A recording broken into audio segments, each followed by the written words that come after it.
Olá, muito bom dia. Estamos começando mais um programa Porteira Aberta e hoje nós vamos falar de uma das associações mais importantes do nosso estado e do nosso país também, a Acrimate, Associação de Criadores do Estado de Mato Grosso, e trouxemos hoje aqui o representante para falar com a gente, o Dr. Oswaldo Ribeiro, presidente pecuarista, certo, produtor rural, e veio trocar um pouco de ideia conosco e falar sobre a instituição, sobre os projetos da instituição.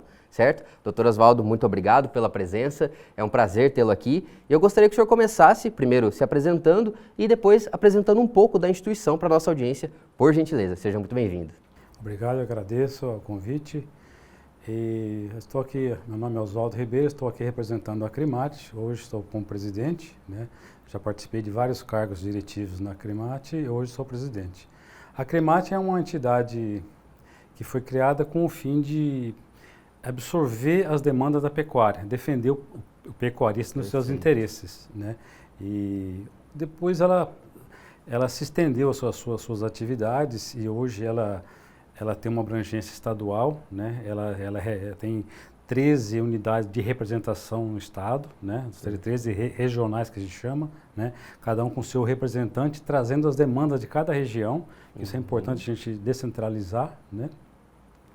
E, apesar da representatividade estadual, nós temos uma abrangência nacional também, né? Então, a Acrimate hoje é conhecida, ela produz conteúdo, ela produz informação, a gente, assim, os órgãos de comunicação ligam para a gente para saber, né, o que está acontecendo hoje na pecuária no Brasil e, às vezes, no mundo também. Perfeito. Tem também uma participação internacional em alguns eventos, né? Eu já acompanhei algumas dessas Temos alguns assentos, né? Hoje a Acrimate representa o Brasil no IBA, né?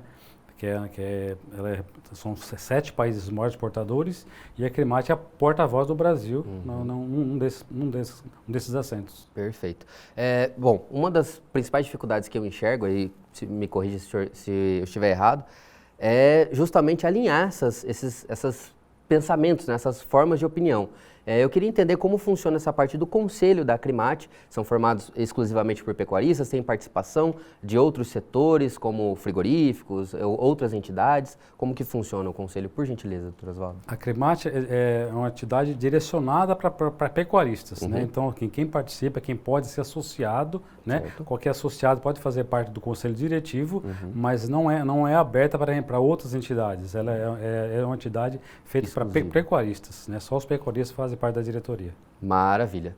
Bom, a gente não tem como deixar de falar sobre a pandemia, afetou as atividades de todas as entidades e eu queria entender como foi isso para dentro da Acrimate, quais os projetos que foram mais afetados. Eu acredito que o Acrimate em Ação foi o principal, mas o que vocês conseguiram fazer mesmo com a pandemia? Então, eu assumi em janeiro de 2020 e em março de 2020 a pandemia bloqueou todas as nossas atividades, né? O país e o mundo pararam, né? E em março de 2020, praticamente todas as atividades que forem de contato físico, que tiverem, né, presença de público, então nós tivemos que suspender. Independentemente disso, a gente já vinha de uma diretoria que estava muito preocupada com a comunicação, né? Então, nosso trabalho se focou mais na comunicação, né? O que a gente pode fazer para não deixar o pecuarista sem informação? O que a gente pode fazer? Então, como a gente já vinha com vários projetos, aí nós criamos podcasts, nós criamos um monte de ferramentas de comunicação da Acrimate com a sociedade, com o público em geral, com o público comercial, principalmente com o pequeno que precisa de informação e precisava de informação naquele momento, estava perdido, né? Então nós criamos podcasts, nós criamos lives, fizemos várias lives, criamos outras ferramentas como a Arroba e Prosa, que a gente trazia alguns figurões, né, da economia, da pecuária nacional, uns comunicadores, trouxemos youtubers, trouxemos influência digital, quer dizer, fizemos várias ações ao nível de comunicação para trazer essa informação, para não ficar parada. A equipe não parou nenhum dia, nós distribuímos, né, revezamos, né, mas a equipe continuou trabalhando durante esses 2 anos normalmente, quer dizer, não ficou nenhuma coisa para trás. Os projetos ao vivo e a cores que a gente gosta, aquele tete a tete mesmo, né, que é o nosso maior projeto, que é o Acrimate em Ação e o Acricorte, tivemos que suspender justamente por conta das medidas, né. mas agora estamos retornando esse ano com Pois força total. Já tem os dois, a climatização já está rodando, a gente vai falar dele daqui a pouquinho. O Acricorte já tem anúncio dele em maio, certo? Rodando. Ainda assim, teve algum problema com relação à pandemia para retornar com essas atividades? A gente ainda não saiu dela completamente, mas é óbvio essa acalmada da curva de crescimento da Covid. Mas a gente teve alguns problemas para realizar esses outros eventos ou já foi mais tranquilo? Nesse caso não teve mais, porque nos municípios que nós tivemos já a escala, né, a gente já sabia que as medidas já foram suspensas, né, então muitos não precisavam nem usar máscara mais, né, então assim, nós estamos fazendo as nossas atividades normalmente, já estamos na terceira rota, né, então as atividades estão correndo normalmente. Com o público, com todos os cuidados sanitários ainda, né, com distanciamento nas cadeiras, né, com álcool, tudo, mas com certeza já teve uma melhora muito grande do público também. Tá certo. Então, doutor Oswaldo, só para a gente adentrar nesse assunto, eu gostaria que o senhor explicasse, por gentileza, como funciona a aclimatização, qual é o objetivo do projeto, certo? E se o senhor puder falar um pouquinho das rotas que já foram visitadas, por gentileza? Então, a aclimatização é o nosso maior projeto, é um projeto itinerante. Por que é um projeto itinerante? Porque a gente via o Estado tem dimensão continental, a dimensão de um país, né? Então, o que a gente precisava fazer? Além de as informações via mídias sociais, via rádio, via TV, que a gente consegue informar, a gente precisava levar a informação para o pequeno, que é aquele que não consegue ter pagar uma informação particular, né? Contratar um técnico especializado, um agrônomo. Então a gente precisaria levar essa informação. Então a climatização já está na 10ª etapa, justamente para isso, para principalmente levar a informação para o pequeno produtor, né? Aquele que não consegue sair de sua casa, né? Aquele que não consegue vir num grande centro, né? Pagar um técnico especializado, trazer de São Paulo, trazer de outros tempos, alguma informação mais específica da sua área. E aí a Climate sentiu essa necessidade e leva essa informação direto na casa dele, né? Que vai ser só o trabalho de se deslocar da sua casa ao centro que vai fazer a palestra, mas assim, com certeza eles agradecem demais, né? A gente pega nesses municípios pequenos, a receptividade é muito grande, a climatização, né? É o nosso maior projeto e ele hoje, nós estamos na 3ª rota, né? E, na verdade, é uma continuidade do que nós paramos em 2020. Então, nós estamos terminando alguns municípios, né? A primeira etapa, nós fizemos algumas etapas no oeste, para a região de Cáceres, região de Ponta Lacerda, e agora retornamos na primeira etapa para a região de Alta Floresta, né? Na segunda etapa agora na região de Vila Rica, né? Todos os municípios do Vale do Araguaia. E agora estamos começando hoje a 3ª etapa em Marcelândia, que vai terminar em Juara no sábado. Perfeito.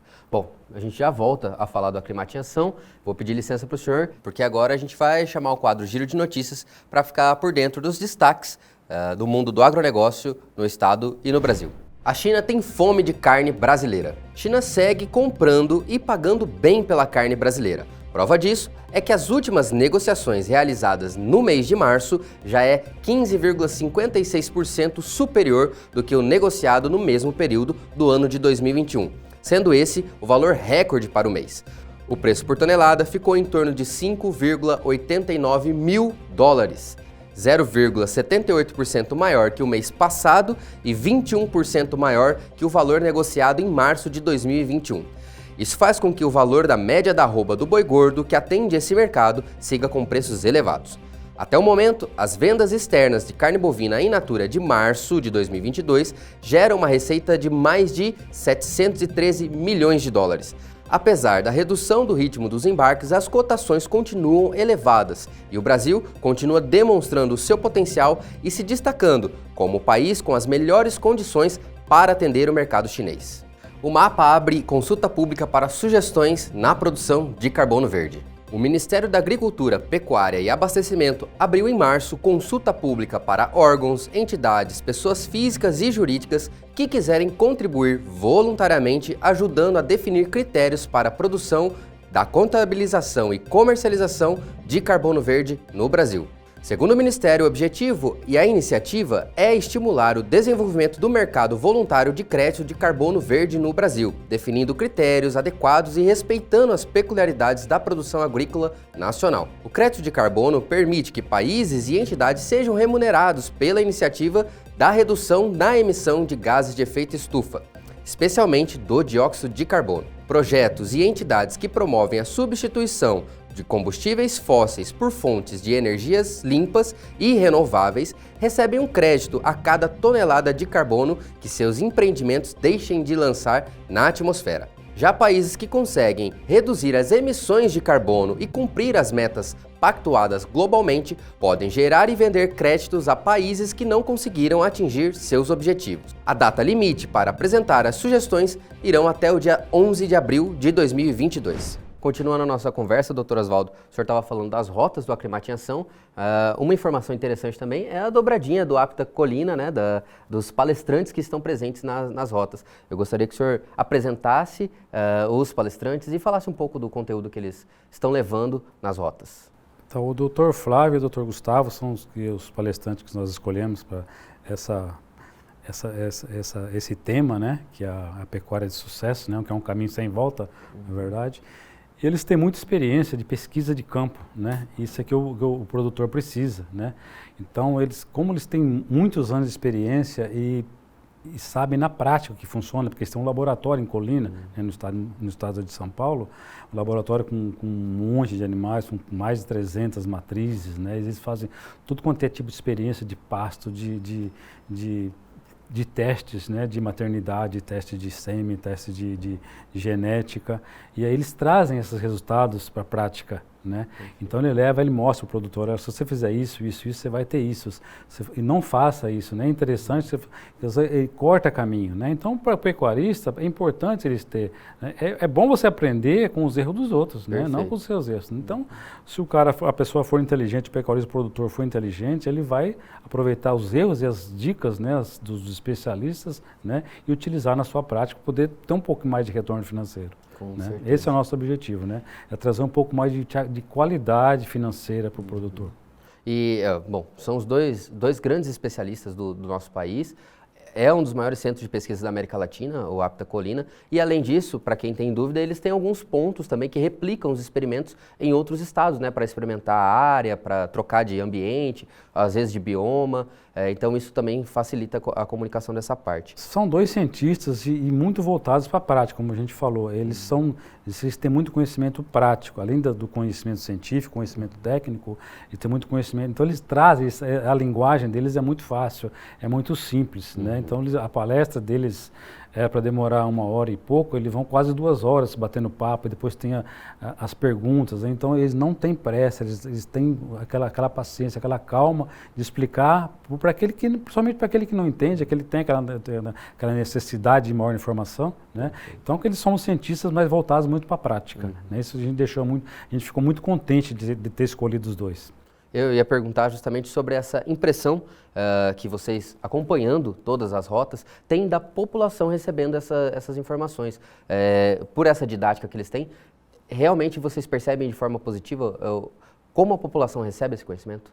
A gente recebe porque a gente já está acostumado e a gente vê a atenção das pessoas à palestra e depois a interação, né, com as perguntas e no final depois o bate-papo ainda com o professor. Eles têm ainda, no final tem um churrasquinho, um lanche, alguma coisa, mas eles ficam batendo papo e tirando as dúvidas ainda, né, na prática, né, na conversa mesmo com o professor. E eles têm a humildade e a simplicidade de explicar a todos com paciência, com tranquilidade. Então, nós ficamos muito satisfeitos de ter escolhido os dois. Eu fiz a rota, tive o prazer de acompanhar em 2018 a Rota do Norte e o que me chamou a atenção foi justamente os locais que são realizados os eventos, geralmente eles são próximos da população, às vezes é um sindicato rural, às vezes é um espaço da igreja, então já cria essa intimidade com o público, né? Eu queria entender se mantém esse mesmo segmento. Sempre a gente faz desse modelo, um modelo que funciona. Quando a cidade tem um sindicato rural que tem um espaço maior e melhor, mais confortável, né, a gente faz.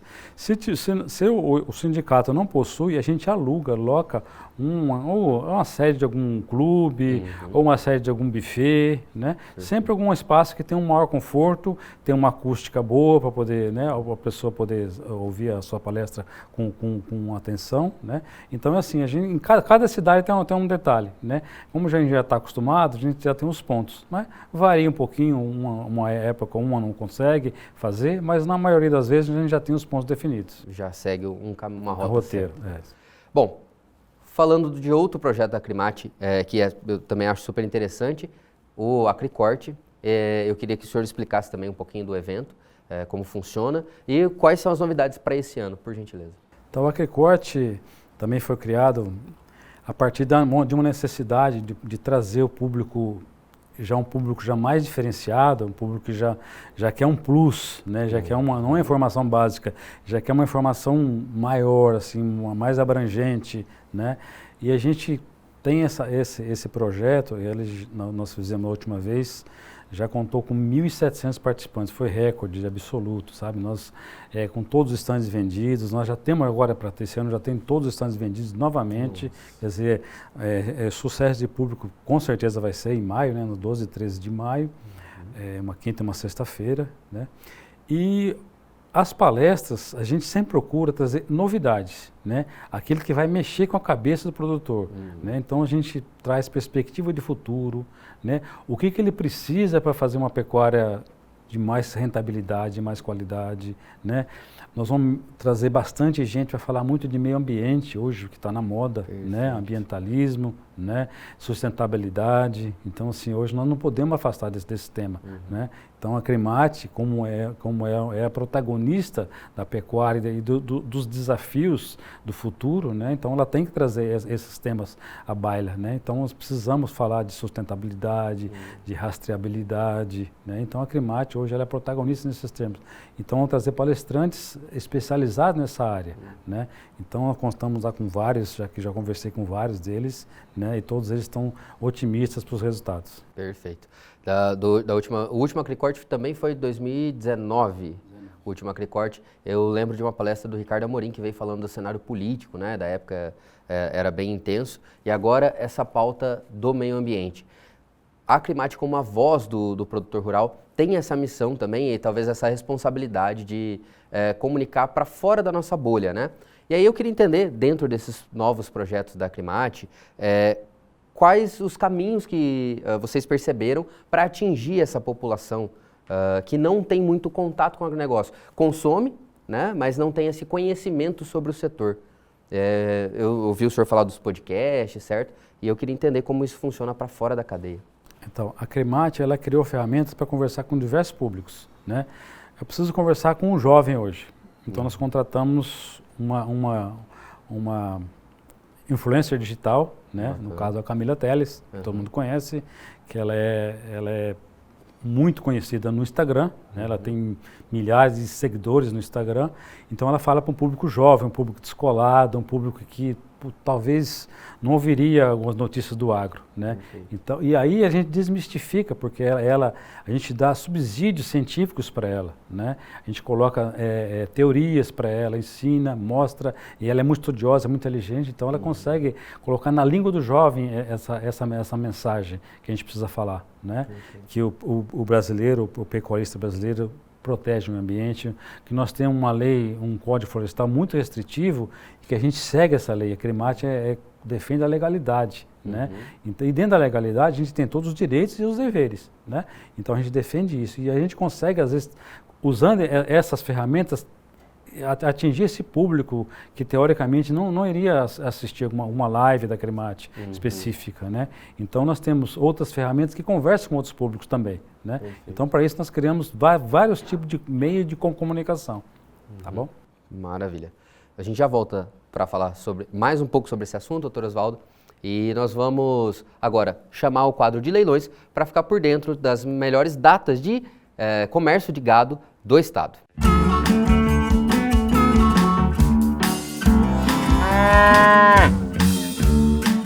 Começando pela Estância Bahia, nesse sábado, o leilão virtual Produção Comando Diesel. No dia 2 de abril, às 14 horas, horário de Brasília, serão comercializados mais de 4.000 animais de corte, filmados e pesados. Também no dia 2 de abril, só que às 10 horas da manhã, horário de Brasília, temos leilão virtual Criadores de Minas Gerais. Serão comercializados animais de corte para cria, recria e engorda, filmados e pesados. Já no dia 3 de abril, no domingo, às 14 horas, horário de Brasília, temos o leilão virtual Nelore Âmbar Amaral, com oferta de 1.000 matrizes Nelore prenhas e novilhas, mais de 2.000 animais de corte e 500 garrotes, todos os animais pesados e filmados no Vale do Guaporé, Mato Grosso. Já pela Programa Leilões, temos no dia 2 de abril, no sábado, às 9 horas da manhã, horário de Brasília, leilão de produção João Andrade e convidados. Doutor Oswaldo, o senhor estava explicando sobre a nova parceria da Embrapa com a Acrimate relacionada ao meio ambiente como um todo, mas eu queria entender um pouco melhor quais são os assuntos que foram abordados, se o senhor pode abrir alguma coisa para a gente. Eu sei que está no começo o projeto, mas o que pode ser discutido? Então, nós já temos um projeto com a Embrapa de Sinop, a Embrapa chama Embrapa Agrocivil Pastoril, né, relacionado a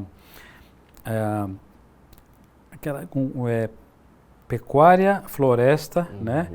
Aquela integração, né? Pecuária, floresta e no caso a soja, né? Esse projeto já vem andando há alguns anos, né? Nós reativamos. Agora nós precisamos de outro, que aí no caso eu pedi para a Embrapa Gado de Corte, o professor Totti, o professor que viajou com a gente, é o responsável lá. Então, eu pedi para ele fazer, a gente pediu para ele fazer um trabalho relacionado à fixação de gás de efeito estufa no Pantanal. Esse é um projeto importante para a gente, porque vai divulgar o mundo. O Pantanal, você sabe que é uma área mais importante, né, no nosso estado, que é uma área que é sensível, né, e precisa ter mais estudos sobre isso, né. Então, eles vão fazer esse estudo de fixação, porque a gente tem quase certeza que o Pantanal ele é sustentável até mesmo na fixação de gás de efeito estufa. A gente tem quase certeza que o balanço é positivo, mas precisamos de dados, né. Esses dados tem que ser credenciados pela Embrapa, né? São especialistas nisso, né? E a gente tem certeza que o balanço vai ser muito bom para a gente. Nós tivemos com o seu Arno Schneider, que também é membro da Acrimate, membro da Nelore, e a gente conversando justamente sobre esse assunto. E ele relatou algumas incoerências nessas informações, principalmente vindas de outros setores, né? Ambientalistas, né? Defensores dessa parte ambiental, que não corroboram muito com os dados que a gente tem na pecuária. E a diferença é justamente nessa. Eles param no meio do caminho. Eles falam da emissão, mas não falam da fixação, do poder de fixação da pecuária, né? De gerar crédito e tal. No Pantanal, o senhor está me dizendo que provavelmente é positivo esse saldo, vamos mensurar para ter essa noção, mas a gente já tem dados de outras regiões do estado. Eu queria entender se a Acrimate interage com isso e como ela interage com isso. Eu já acompanhei algumas postagens nas redes sociais falando sobre esses assuntos, né, sobre a porcentagem de floresta que a gente conserva, né, que é responsabilidade do produtor rural, e é pouco comentado isso. O poder da pecuária nesses últimos 29, 30 anos de crescer perdendo área, certo? E eu queria entender um pouco da interação da Acrimate com esse tema. Então, o que a gente sabe, que a gente já tem bastante definido, bem definido, é assim, uma pecuária bem organizada, com uma pastagem boa, não uma pastagem degradada, com a sua reserva florestal íntegra, né, quer dizer, uma fazenda com todo o pré-requisito, né, de meio ambiente, ambientalmente sustentável, tudo, ela tem um balanço positivo muito importante, né. Esse pessoal me confirmou até ontem na reunião da Embrapa, eles me confirmaram que uma fazenda, ela deve já, uma fazenda desse tipo, ela deve receber crédito de carbono. Isso é importante, porque o que acontece? O pecuarista ele precisa ser remunerado por essa área que ele deixa de usar, né? Nós temos um código florestal que, no caso do Cerrado, por exemplo, ele nos obriga a ficar com 35% de área preservada, né? Essa área preservada, ela é uma mata, é uma mata de beira de rio, com a galeria, né? Isso é um ativo que fica para o mundo, né? Isso não é reconhecido, a grande parte da população não acha que isso é um ônus, né? Para o dono da terra, né? E importante é isso, é que seja reconhecido pelo menos e futuramente remunerado, né? Por quem quer que o país fique, né, com 66% que nós temos hoje de área preservada. Desde quando foi descoberto o Brasil, as florestas estão íntegras em 66%. Né? A gente sabe que a pecuária utiliza quase 20% no Brasil, as plantações 9% a 10%, né? O resto são as cidades, e 66% preservado. Quer dizer, isso é um patrimônio mundial. Né? Isso é um patrimônio que tem que ser reconhecido, e o mundo que exige ambientalismo sério, precisa nos remunerar por isso. Né? Perfeito. E até voltando sobre essa questão do produtor rural manter essas reservas, isso gera um custo para a propriedade, para o pecuarista, que também precisa, a conta precisa ser paga. E aí, outros países que não têm esse crédito podem também comprar para até conseguir mitigar esses problemas de gases de efeito estufa, né? Esse é um novo mercado que está se abrindo, e o Brasil pode ser mais uma vez campeão nessa relação com o agronegócio. Com certeza, essas áreas preservadas, elas precisam ser cuidadas por conta de incêndio, né? Então, vizinhança, às vezes tem muita vizinha com estradas, né? E aí tem incêndios, né, provocados por transeuntes, por motoristas, né, que acidentalmente pode ocorrer. Então, assim, essas fazendas que têm interface com a população é muito perigoso. Então, essas áreas têm que ser muito preservadas. E aí o ônus vem só para o produtor. Ele que tem que pagar se a área for degradada, se for incendiada, né, se queimou cerca. Então, esse é um prejuízo muito grande. Então, isso precisa ser reconhecido, pelo menos ser reconhecido. Que não seja em dinheiro hoje, no dia de hoje, mas futuramente sim, né, com crédito de carbono pagando, para essas áreas serem remuneradas. Perfeito. E o mercado externo também cobra isso, não só, a gente também não sofre só pressão de ONGs, de ambientalistas, mas o mercado externo procura essa nova modalidade de carne, de criação, né, que o Brasil também pode ser de ponta. Fato, a China já começou a olhar para isso, é uma das nossas maiores compradoras, né, onde a gente exporta bastante para lá, e eles já antigamente eram com o pé atrás, um pouco relacionado a isso, era mais a questão da carne mesmo, mas hoje a gente já vê sinais da preocupação deles com relação ao meio ambiente também, né? Então, a gente pode até fazer um parênteses antes da guerra e depois da guerra, da Ucrânia e a Rússia. O que aconteceu antes da guerra? Até antes da guerra é isso que você falou, né? Depois da guerra, o que aconteceu? Nós já viemos numa pandemia de 2 anos que ocasionou uma insegurança alimentar em muitos países. E aí, com a guerra, com a falta de alimentos no mundo, que a Ucrânia é um grande fornecedor de trigo, principalmente, né, e outros insumos, o que aconteceu? Muitos países estão desesperadamente procurando segurança alimentar também. Né? E aí, hoje, você já ouve falar na Alemanha querendo usar a área de preservação ambiental para produção. Né? Então, assim, na hora que aperta mesmo, o mundo vai procurar comida, né? E agora nós temos 66% de área preservada, o que acontece? Quer dizer, nós precisamos ser reconhecidos por isso, né? Nós estamos aqui, nós não vamos mexer em nenhum hectare de área de proteção, né? Conseguimos produzir, nós alimentamos hoje quase 800 milhões de pessoas no mundo, são mais de 200 países que dependem da nossa comida, né? Isso precisa ser reconhecido. Com certeza. Bom, doutor Oswaldo, vou pedir licença mais uma vez para o senhor, porque agora nós vamos chamar o quadro InovaPEC para ficar por dentro das principais tecnologias e inovações do setor do agronegócio.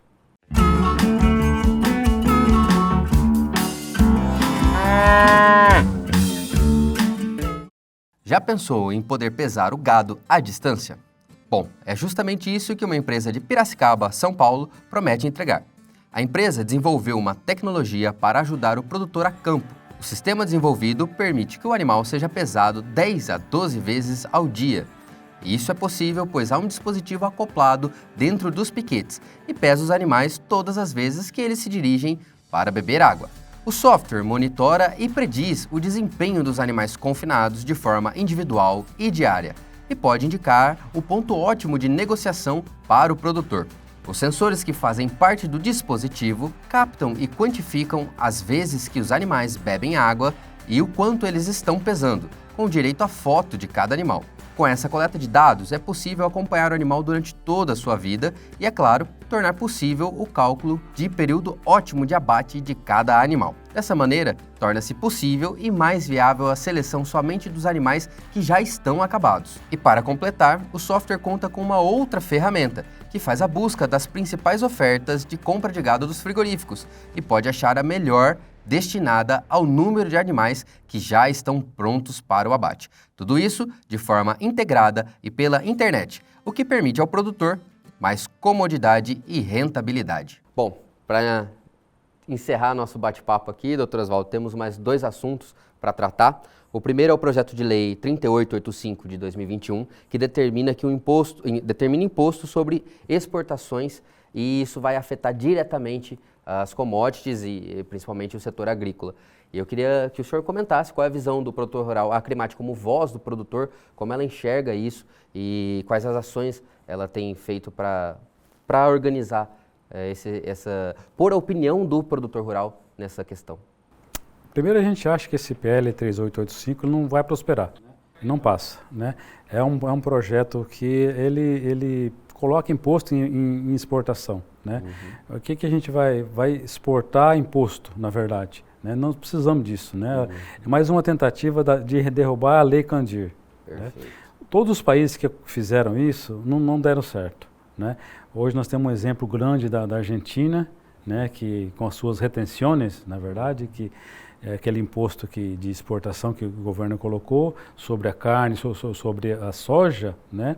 O produtor ficou desestimulado, a Argentina é um grande produtor mundial, hoje ela está ficando muito para trás, né? Uhum. Nós temos um exemplo vizinho, né? Então, quer dizer, por que fazer isso? Porque deixa o mercado trabalhar. A lei da oferta e da procura ainda é a melhor oferta, né? Às vezes, pontualmente, você pode corrigir alguma importação de algum produto que esteja faltando no nosso mercado, mas são correções pontuais. Não mudar a lei para poder arrecadar imposto, né?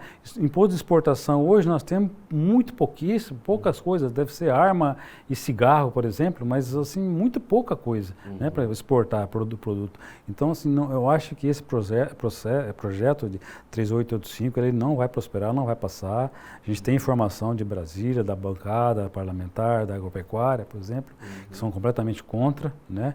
Então, eu acho que esse projeto, mais um projeto que deve ser engavetado. Desestimula a exportação? Com certeza, sempre, né? Toda vez que acontecer isso, você desestimula um setor que está alimentando o mundo, é um setor que está trazendo divisa para o Brasil está conseguindo pagar as suas contas, né? Corresponder nosso dinheiro da pandemia, hoje veio trazido de fora, por causa das divisas, né? Nós conseguimos suprir todas essas deficiências por conta do agro que está trabalhando e é superavitário, né? Então, eu acho que não pode deixar um setor desse morrer. A guerra influenciou alguma coisa nesse quesito? O senhor falou que tem informação lá de parlamentares que discutem diretamente isso. A guerra influenciou em alguma coisa para afrouxar, para engavetar esse projeto, para fazer alguma coisa nesse sentido?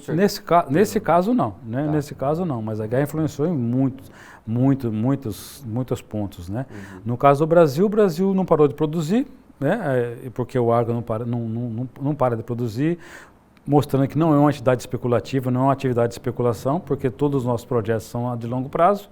Pecuária, então, 3 a 4 anos para você conseguir abater um animal, né? Então, assim, todos os projetos são projetos de longo prazo, né? Então, não cabe especulação na pecuária, principalmente na pecuária, né? Então, a gente nunca vai saber quanto está o preço da arroba daqui a 2, 3 anos. Então, não tem jeito. Tem que produzir 24 horas, alimentar o mundo, fazer a nossa função, né? A nossa vocação, que é produzir e alimentar. Se acontecer de o preço estiver bom na época, melhor. Se não tiver, nós vamos trabalhar do mesmo jeito. O gado está no pasto, está consumindo, as contas estão chegando. Exatamente. É desse jeito que funciona. Bom, falando em custo de produção, a gente tem uma notícia recente, aliás, estamos caminhando para nos livrarmos da vacinação contra a febre aftosa. Algumas regiões já não têm essa obrigatoriedade, certo? A gente já é reconhecido como um país livre de febre aftosa com vacinação e passaremos a ser livre de aftosa sem vacinação também. Isso facilita o comércio exterior, principalmente, mas também diminui o custo de produção dentro da porteira. Eu queria que o senhor comentasse, eu sei que a Acrimate tem uma participação ativa nessa discussão, eu queria que o senhor comentasse um pouco sobre esse assunto, por gentileza. A gente já faz parte desse Programa Nacional de retirada da vacina há muito tempo, né? Essa é uma demanda do MAPA, né, do governo federal, que também não é desse governo, é o governo anterior, já que vem tendo há muito tempo, que por demanda internacional, alguns países que exigem carne sem vacinação, né?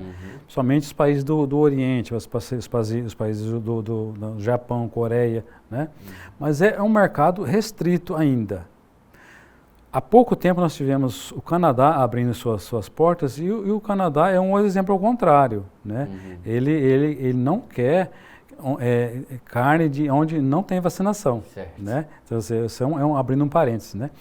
Mas, de qualquer modo, esse projeto de retirada da vacina já é um projeto antigo, é um projeto que já vem rodando há muito tempo. Precisamos de muita atividade, de muito dinheiro para poder retirar, para poder dar segurança, né? Porque nós temos divisa seca, nós temos, né, países ainda mais pobres que a gente, né, vizinhos, né, como a Bolívia, né? Essa é a maior preocupação da retirada da vacina? Essa é uma das maiores preocupações, porque a gente não consegue verificar todas essas medidas, né? Então, sim, no caso do Brasil, para a retirada da vacina, são 100 e poucas medidas que têm que ser feitas, realizadas e aprovadas para poder retirar. Então, assim, de qualquer modo, ano que vem já não vai ter mais vacinação, né? A gente sabe que hoje não tem vírus circulante, por isso que a gente está tranquila para não retirar da vacina, porque há muito tempo já não tem caso de febre aftosa. A preocupação nossa é sempre essa, deixar um estoque de vacinas pronto, né? Nós temos um Instituto de Defesa Sanitária muito bom no estado, né? Que tem que ser mantido desse jeito, né? O INDEA, né? Nós temos um fundo de saúde animal também, que tem uma reserva financeira para as emergências, né, sanitárias, né? De qualquer modo, assim, a gente está alerta como entidade, a gente participa de todas essas, do fundo, né, também, com a Acrimate, e alerta a todas essas medidas. Então, assim, se ocorrer qualquer coisa, não vai ser porque foi retirada a vacina ou não. É porque o vírus entrou de algum modo, né?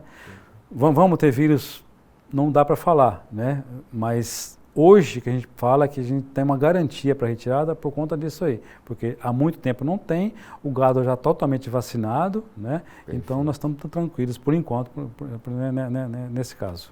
Maravilha. Bom, nessa questão ainda da vacinação, só a partir do ano que vem, que a gente fica desobrigado a vacinar, e aí eu queria entender a importância de fazer a vacinação bem feita esse ano. Queria que o senhor, como representante da Acrimate, conversasse com o nosso público a respeito dessa importância de seguir rigorosamente a vacinação esse ano. Então, a retirada da vacinação, ela traz ônus e bônus, né? Às vezes você acha, vai ficar mais barato. A vacina não é tão cara, a vacina, né? E, por outro lado, você também não pode deixar de fazer as outras vacinas, né? Mesmo que você pare de vacinar a vacina da aftosa, mas tem outras. Você tem clostridiose, você tem raiva, você tem que ficar, né? Você tem todas essas zoonoses têm que ser vacinadas, então os animais têm que ser. Então a importância é do cuidado sanitário, do pecuarista não abrir a guarda, não deixar cair, né, o seu nível de qualidade e aí ter sua assistência veterinária, né? Qualquer dúvida a Acrimate também orienta, né, os nossos associados, mas assim, o pecuarista hoje ele está bem consciente do seu dever, da sua função. Ele sabe que esse manejo é importante para ele também fazer uma pesagem do seu gado, que a gente estimula muito, né, a fazer suas contas, seus cálculos, né. Então é uma época que ele vai usar para poder fazer também, ver como é que está o seu rebanho, né, dar uma verificada. Então, assim, a verdade, a gente fala para o pecuarista, tenha todo o seu rebanho à mão, né, com qualidade, com números, para poder fazer suas contas e ver se sua atividade ainda é lucrativa. funciona como um checklist, né? Uma época de checklist. Ó, Com vamos certeza. fazer todas as partes sanitárias, mas também envolve a parte econômica. Pesa o rebanho, separa, descarta, né? Isso é importante. Maravilha. Doutor Oswaldo, mais uma vez vou pedir licença para o senhor, que agora a gente vai acompanhar o quadro de feiras e eventos. A gente sabe que em março voltaram as feiras agropecuárias, então a gente vai acompanhar as principais datas aí ao longo do ano das feiras e eventos do agronegócio.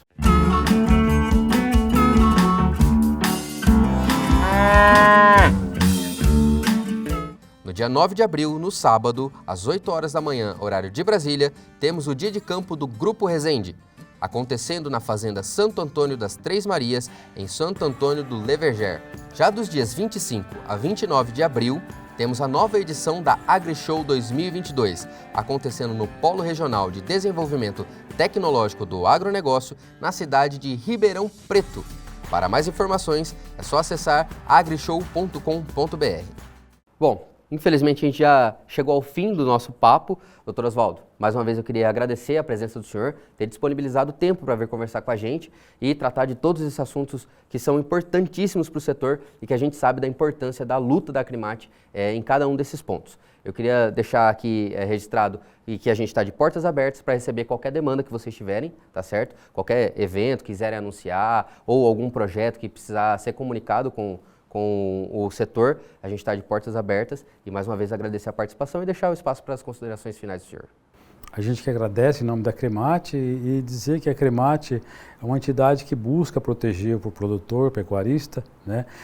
Que a gente estimula o associativismo, venha para a associação, venha ser associado, não tem custo, né? É uma entidade que não cobra para você ser associado.